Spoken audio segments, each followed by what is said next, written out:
students, welcome back to Venkat Gola Tutorials.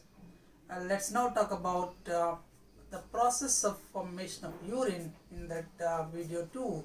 That is the second process called tubular reabsorption or selective reabsorption. Let's see the word selective reabsorption. Selective reabsorption, it is a second stage. Is a second step or stage in the process of urine formation. The second stage in the process of urine formation. It takes place in PCT, proximal convoluted tubule of nephron, PCT of nephron.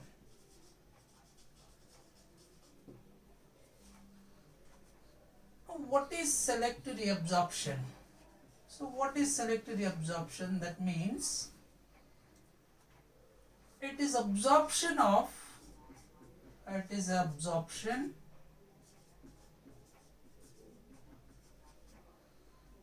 selective materials or selected materials or substances, selective substances from the nephric filtrate,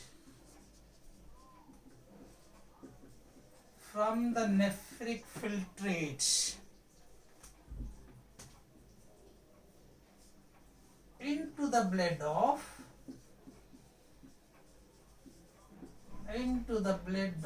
peritubular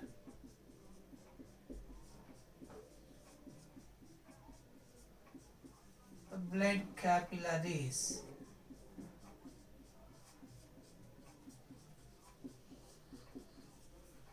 So it's absorption of selected substances from the nephric filtrate into the blood of peritubular blood capillaries. This process is known as selective reabsorption or tubular reabsorption. This selective reabsorption, the substances, what kind of substances are reabsorbed over here means, number one is glucose,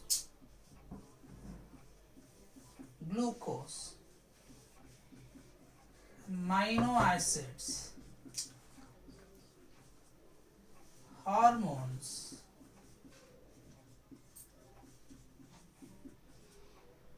the inorganic ions such as sodium, potassium,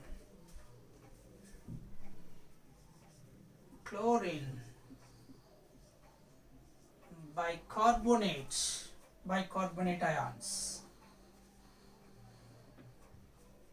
So chlorine ions, bicarbonate ions, water, vitamins, and etc.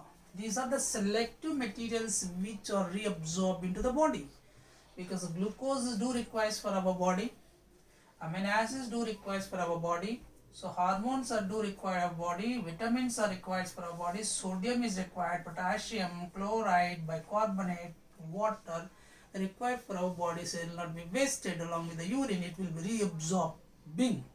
That phenomena is known as selective reabsorption. Here there are three types of selective substances. The selective materials have been categorized into three. There are three categories of selective substances. They are called high threshold substances,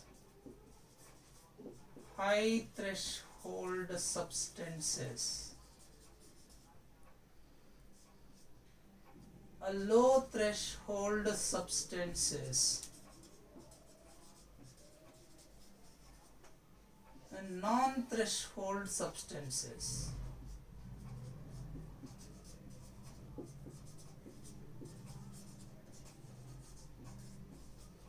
There are three types of three categories of threshold substances.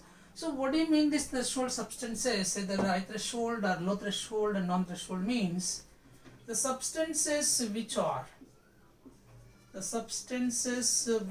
completely absorbed. So completely absorbed are called high threshold substances. Example for high threshold substances: glucose, amino acids,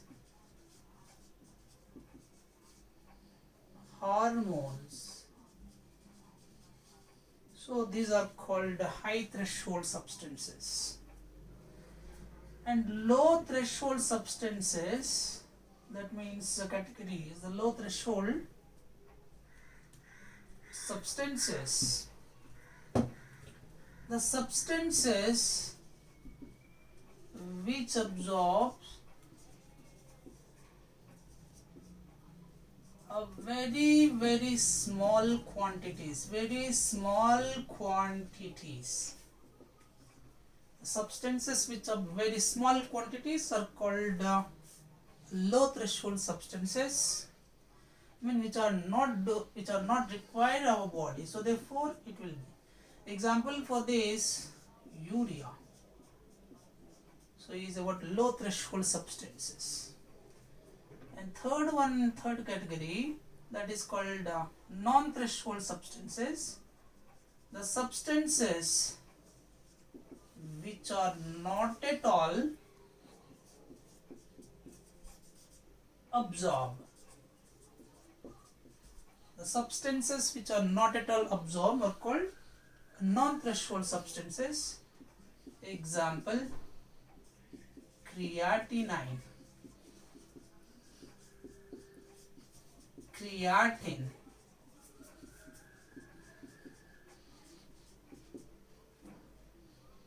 hippuric acid, ketone bodies, etc. These are called non-threshold substances. So high threshold substances, so the which are completely absorbed, here is called what, glucose. So glucose is 100% of glucose is absorbing. That means here you can see this.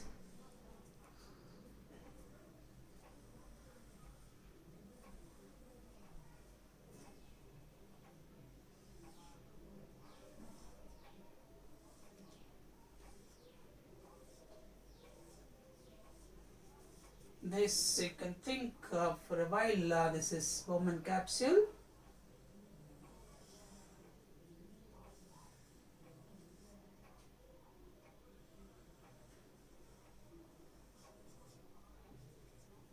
Bowman capsule.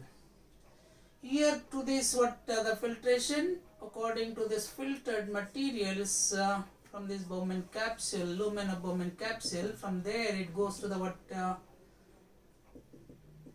PCT. This is called PCT, proximal convoluted tubule. As and when the blood gets filtered from the glomerulus into the lumen of Bowman capsule, then it reaches to PCT, proximal convoluted tubule.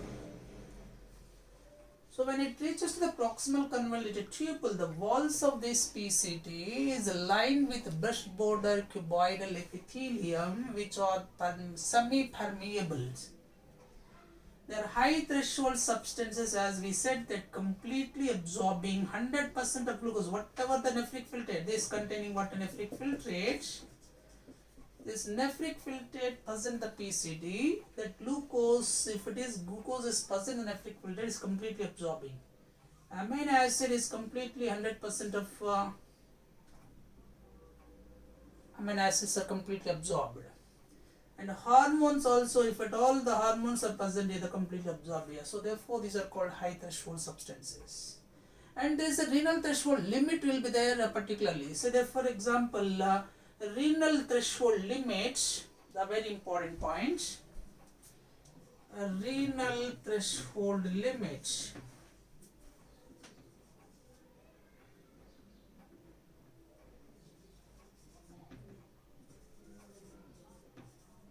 Renal threshold limit of glucose is 180 milligrams per 100 ml. So renal threshold limit of glucose is 180 milligrams per 100 ml. In 100 ml, whatever the mean, 180 till maximum 180 milligrams of glucose is reabsorbing. If at all beyond these 180 milligrams are present, in that it will be exited out through the urine. So before this, the urine is without glucose. If the glucose is present in the urine, the mean threshold substance is exceed, the renal threshold value will be increased, or the limit will be increased. Now let's see in the PCT. High threshold substances like glucose, amino acids and hormones will 100% reabsorb into the body because that do or requires for our body. And the other one is called as low threshold substances, urea, that at all not required for our bodies, but anyway the meager reabsorption, that is called as urea is another example for this. And non-threshold substances, the substances which are not at all required for our body, so therefore they are not at all absorbing. So that is called non-threshold substances. They are creatinine, hippuric acid, creatinine, ketone bodies, and other toxic substances, nitrogenous waste materials. So these are the three categories of threshold substances. So threshold substances. Threshold substances are three categories. What are these? In addition to that, what are the selective materials are absorbed in this tubular secretion is? These are glucose, amino acids, hormones, sodium, inorganic ions like sodium, potassium, chloride, bicarbonate, apart from this water, and then some of the vitamins. Now this selective reabsorption process, this selective reabsorption is takes place by selective reabsorption takes place by two processes, two methods or two processes. One is called diffusion, one is called passive absorption,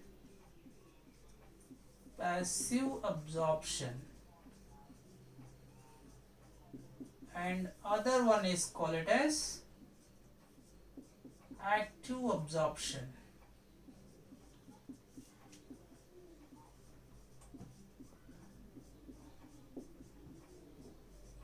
So passive absorption, there are two processes. One is by diffusion, other one is by osmosis. So diffusion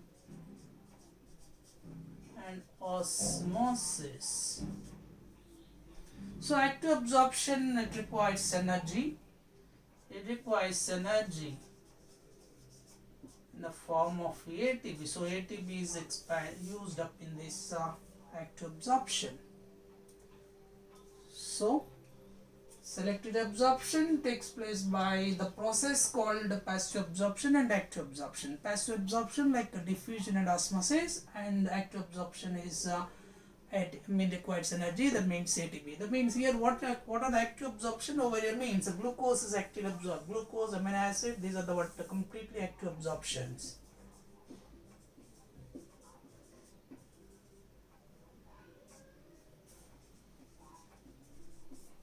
Okay. And now